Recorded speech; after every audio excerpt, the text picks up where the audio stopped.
Every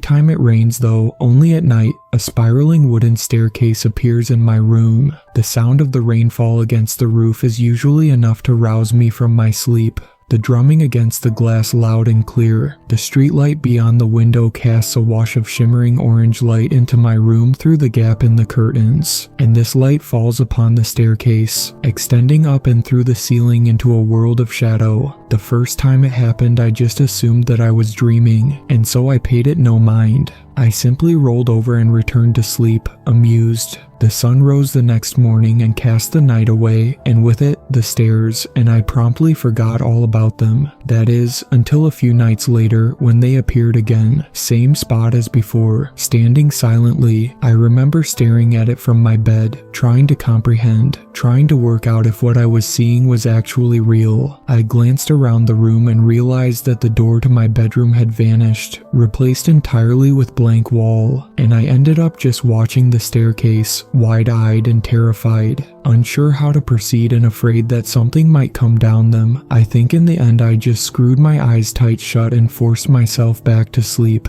This is what I did the third and fourth times too. I began to fear rain at night because I knew what it meant. I started obsessing over weather reports. It was not until the staircase's sixth appearance that I found the courage to actually get out of bed and examine it a little closer. I know that there are some people out there who would have raced up that thing on day one, but I'm sorry, I'm just not one of them. I'm not the type of person who just acts. I have to think things through, everything. I have to think everything through. I have to have all possible outcomes laid out in my head before I can commit to something, no matter how insignificant. I'll get a little confidence boost when I'm able to follow one of my pre-prepared routes all the way to the end, but it's exhausting, and sometimes, quite often in fact, something will happen that I hadn't prepared for. A conversation won't go the way I expected, a phone call fails to follow any of the possible paths I had pre-planned, or a social venture lands less than desirably and I panic. I am reminded that life is chaotic and unfair, and I retreat back into myself a little further. I put things off because of this crippling, self-imposed setback. A pair of dumbbells sit unused and gathering dust in the corner of my room. My college assignments pile up. The university starts automatically knocking marks off your maximum potential grade for every day you fail to hand your assignment and pass the deadline. But for some reason, this still just isn't enough to motivate me. I hate myself, and yet I cannot find the will to work as hard as I would like. I stepped a little closer to the staircase. I tapped the edge of its rough and crooked carved banister with a finger as the rain washed down the window. Hard, cold, dark wood. I looked up. The steps of the stairs went round and disappeared up through a hole in my ceiling into a world of shadow. I imagined a terrible, twisted creature clambering suddenly down on all fours, eyes wide and jaw distended, screeching through the dark, and I saw myself trapped in a room with no door and no way out. Heart pounding, I returned hastily into my bed and pleaded for the night's swift passing and the rise of the sun. And sure enough, after a long and torturous night, it rose. My life continued to stagnate. The stairs always became less of a threat in my mind during the day, and I knew I needed to visit the campus library to complete my work. But I could not summon the energy to do so. A few of my friends invited me out one evening, but I declined that too. I knew the topic of conversation would inevitably flow into our studies and our courses and things that we'd been up to, and I couldn't stomach another night of feeling inadequate and pathetic. So I made up some excuse and ignored all the subsequent messages. I was angry when I went to bed that night, angry at myself and the world, and now I find myself being awakened once again by the beat of the rain on the roof. I grit my teeth in frustration and roll onto my side, and sure enough, there they are. The stairs are there, and you know what? This time, I decide I'm going up.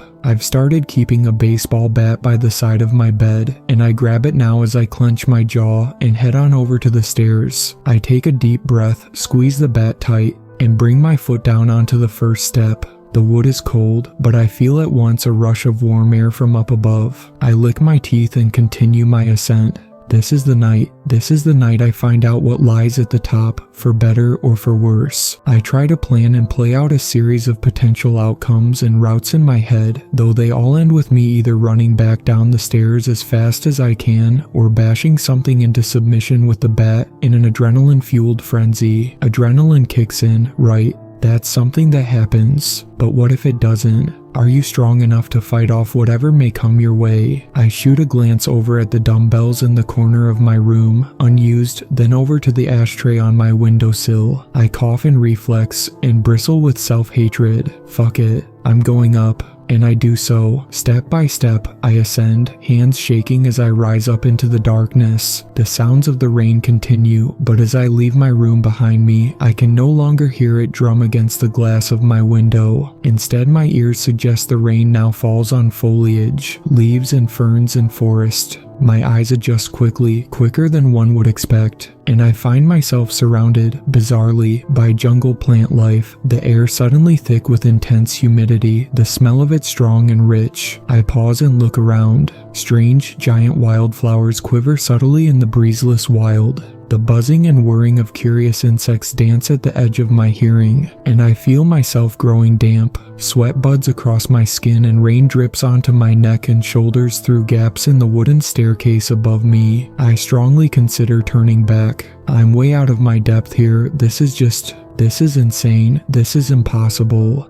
I'm not the man of action. I really haven't thought this through. I should return back to my bed. Back to supposed safety, like you always do, coward. I feel myself flush. No, not this time. This time I'm gonna keep going. I make my decision and take the next step, and a noise echoes in the distance, far above and away. Clink. I wait for it to happen again, but it does not, so I carry on cautiously up the stairs, the bat held high. The level of light around me becomes brighter, and awash in green I confirm without doubt that I am stood in the midst of an enormous rainforest. Bright and foreign moss covers the banisters of the stairs, vines hang down between the steps, and massive, vibrant flowers are in bloom all around, nestled amongst the dense undergrowth and brush of the jungle. Step after step I climb, afraid but emboldened by my own commitment. The way up and ahead is blocked by huge, heavy leaves. I push through them and break above the canopy of the jungle, then pause for a moment to catch my breath. My mouth falls open in shock as I do so. The stairs have ceased spiraling and instead stretch out like a path ahead of me, tucked into the side of a lush green mountain and rising at only a very steady incline. To my left, the tops of the trees fall away below, out and over an immense and forested valley before eventually rising back up over more mountains in the far distance. The rain pelts steadily into the horizon from gently churning blue-gray clouds, broken through here and there with rays of glittering light. I am overcome momentarily with a sudden sense of destabilization, of dizziness. I grimace and put a hand to my throbbing temple as I weigh my options. Once again, I consider heading back. I wonder if the staircase might inexplicably vanish in the manner it had appeared, if it would dissolve from beneath my feet and I would tumble down through the trees and crash into the rough, wet earth below, trapped forever in this strange land. But the stairs never just disappear. They never vanish before my eyes. They simply cease to be once I've fallen asleep. They are gone by morning, but I've never been aware of a hugely specific time limit, so to speak. As long as I don't waste my time, as long as I stay awake, I should be okay. I'm rationalizing, I know it, trying to come up with excuses not to turn back. It's scary, but I've made a commitment. I want to see this through. If I go back down and the stairs never reappear, then I'll never know, will I? I'll never know what lay at the top, and I'll have to live with my choice for the rest of my life. So I continue on along my way, and ahead, in the distance, I hear that noise. Clink. The boards of the stairs-turned walkway creak beneath my feet.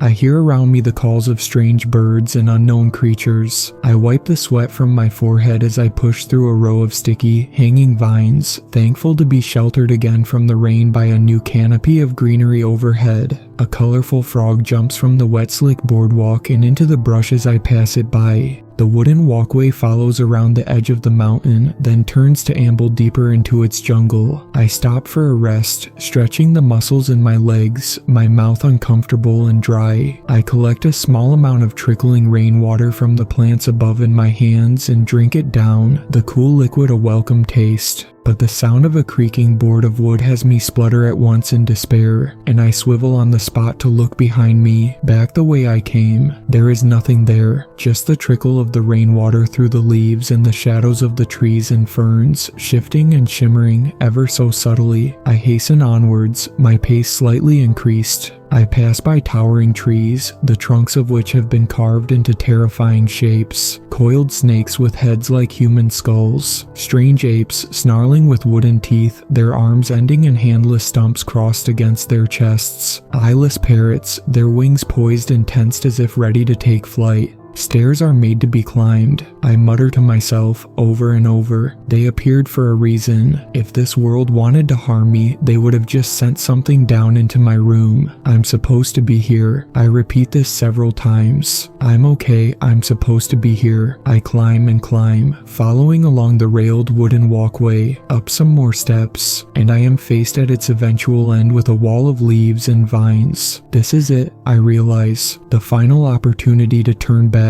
Last chance. But if I turn back now, then I will walk with guilt and shame and frustration. And if the stairs never reappear, then I will carry those feelings with me for the rest of my life. So I take a deep breath of hot, humid rainforest air and push through. Clock-clank. The noise is loud and reverberates through my surroundings as I make my way out onto the other side. I find myself standing at the edge of an enormous wooden temple. A small waterfall rumbles down the rock at the far side of the wide hall, and all around me are arches and flittering fireflies, glowing gold in the green gloom. Looking up, above the wooden arches, the walls of the temple extend high up into the sky with the trees, to the extent that I cannot see the top. And there's movement all around. Long, creaking, and ever-changing narrow wooden bridges grind from place to place. Carved gears turn as they splash water onto the boarded floor from up above, and wooden discs that must be at least half my height drop down through gaps. They roll through constantly shifting platforms and changing walls and barriers and over and across the bridges as they are carried various routes around the temple. It's like nothing I've ever seen. The clock-clank noise I realize is the sound of the bridges suddenly moving, clattering with its adjacent gear as it directs the flow of the discs down a new path. Stay calm, Davin, I tell myself as I walk through the central hall, my footsteps heavy on the wet planks below. Stay calm. I make my way towards the little waterfall at the far side. I take in the unsettling carved wooden statues around the base of the pillars and the arches, and I realize they are all of me. I swallow, my mouth again dry. Some of my carved copies watch me pass in silence. Some of them have their heads in their hands. Some are turned to look over their shoulders as if checking behind, back the way they came. None of the statues look happy, and there is one of these idols that differs from the rest. It becomes clear as I approach the waterfall, sat cross-legged between two flowering vines in the form of a carved old man. Moss creeps up his sides and his chest. The wood has darkened with age and with water, and atop his neck is a head that is split into two faces, one facing to the left and one facing to the right. The face to the left has a beard that is carved to hang straight down, whilst the beard of the other is curled up and around his jaw. Neither face has any eyes, and the statue moves. Devon, say the faces together in a joint voice like the splitting of a log. I stagger back in alarm, crashing down onto the rain-soaked floor with a cry, barely aware of the pain throbbing in waves through my elbows as I stare in horror at the unnatural idol before me. I am surprised to see you here, says the face with the curled beard. The face on the right. His head cracks around so that we are facing each other, an irregularity to be sure. The head cracks round to the left, and the face with the pointed beard speaks in turn. Well, do you have anything to say? I stammer in disbelief, in shock, shaking on the ground as the bridges shift softly overhead. The left face sneers. You have always disgusted me, Devan. You are weak. If you have nothing to say, then be gone. I rise to a shaking stand and respond. I am not weak. Clock-clank. A bridge on a lower level than the others grinds and shifts. I glance up to watch it connect to a new segment of wall, and a series of discs go rolling across it towards their new destination. The statue's head cracks to the right.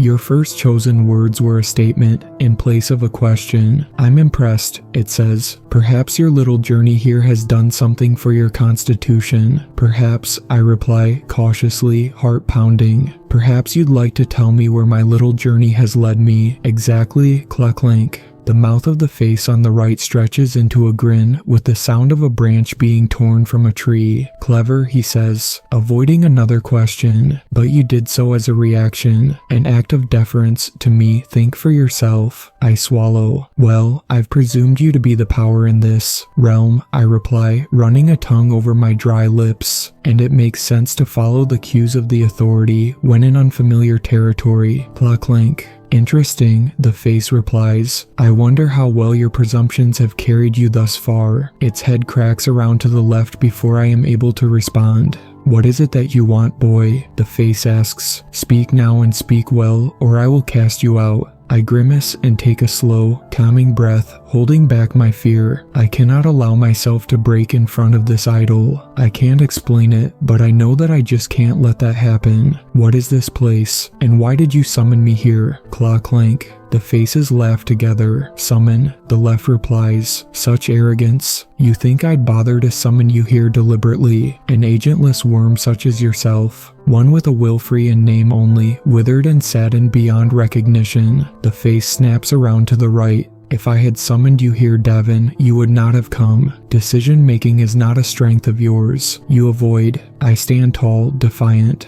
But I did come, didn't I? Or do I not stand before you in this very moment? Cluck-clank. A bridge pulls out from the wall and slides round at a right angle directly above the statue's head, and a collection of discs roll down along their new path and into the opposite wall above. You haven't answered my question, I tell them. A pause, and then, you stand in the temple of process. Your temple of process, to be quite specific, says the face on the right. Probability and chance and choice are all weighed here together, and the outcomes play through down below. The columns and the great walls represent varying aspects of your being. I don't understand, I reply, glancing up at the subtly shifting wooden walls nestled amongst the rainforest canopy above. Of course you don't understand, says the face on the left as the head cracks round. You barely exist at all. It surprises me not that your mind is as dulled as your potential for displacement. What ripples do you create in the water, boy? The statue speaks in riddles. I feel like I can only grasp the gist of what it's saying. I gesture to a column up to my left, narrow yet deep, filled with an array of platforms stacked full to the brim with wooden discs. It extends high up into the trees. And what does that one represent?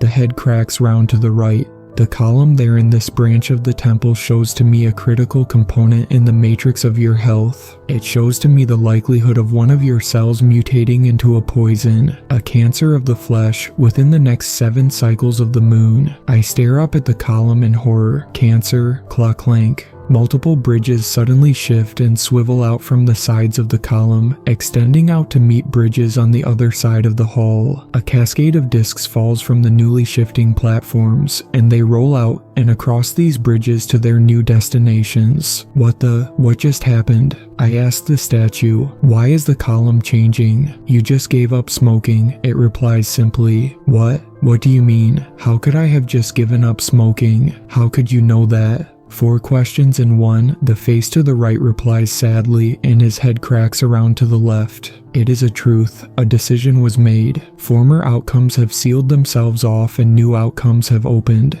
Is this how you wish to spend your time here, as a gaping fish, blubbering over the simplest of concepts? And what if I change my mind? I retort, bristling with existential fear. Just to spite you, let's say I smoke a dozen cigarettes upon my return to my room. The angle of the bridges above me change slightly, enough to slow the descent of the discs. They creak and groan and drip.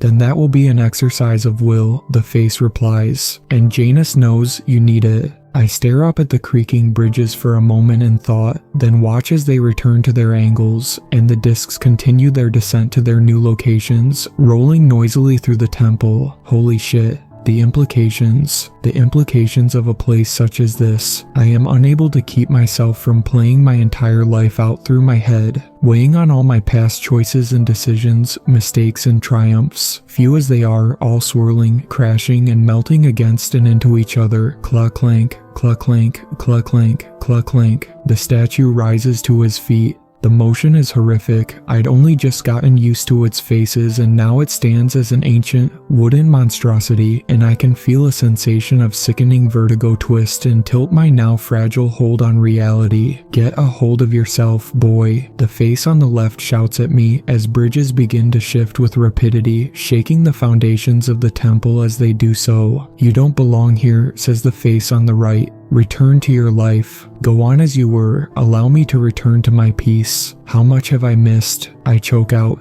How many outcomes have I closed off? How many for good? The statue clenches its fists as splinters rain down around us. The ground shakes. You wait for a coming change, a great affix, says the face on the right, its tone deep and solemn. You wait and you wait for external forces to push you in one direction or another. The head cracks round to the left. But you fail to see that there will be no great change. The external forces rush by like a wind over the rocks as the cells of your life and your energy mutate. One by one, the head shifts, and both voices speak together. Nothing will come of nothing. The ground shakes. Get him out. The voices roar, and I spin to see my copies, the statues of myself around the temple, stagger awkwardly from their podiums, stumbling towards me with viciousness, arms outstretched. No, no, I shout. I cannot allow these things to control me. I am the master of my own destiny. I have to be, and I haul the bat up high in tensed and shaking hands and bring it round in a wide arc, smashing it into the side of the closest copy's head with a deep and echoing crack,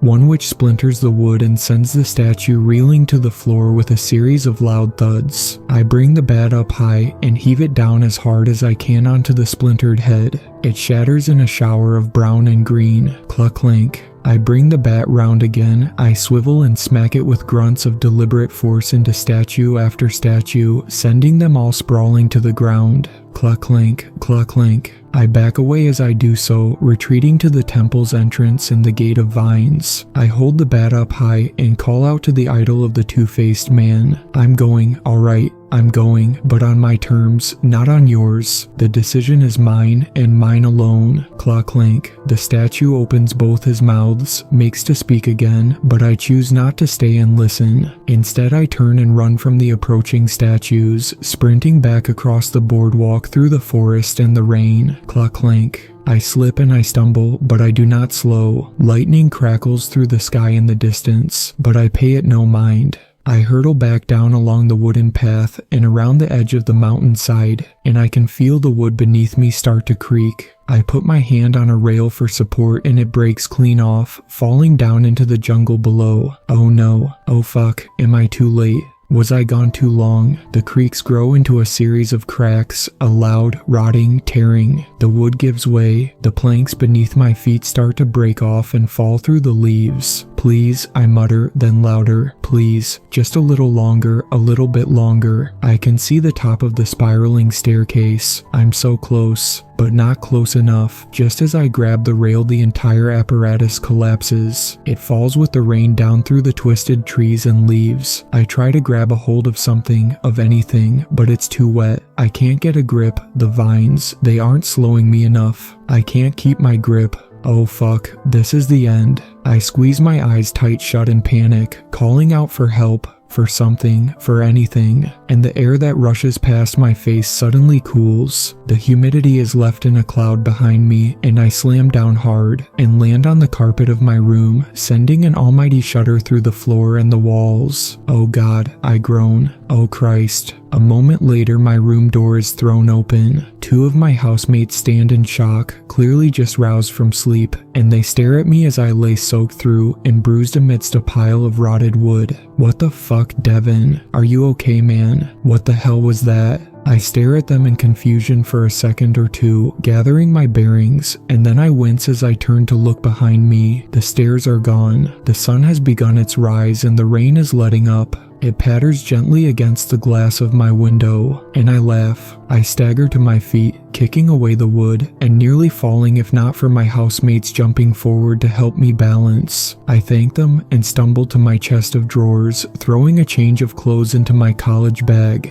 "Devin," they ask me as I hastily pull on my shoes. "What are you doing? Where the hell are you going? It's 5 in the morning." I clench my jaw and massage my wrists before hoisting the bag onto my back and pushing past them towards the front door. "You know what?" I reply with a wave. "I'm going to go to the fucking library." And then I think to the gym, clock link.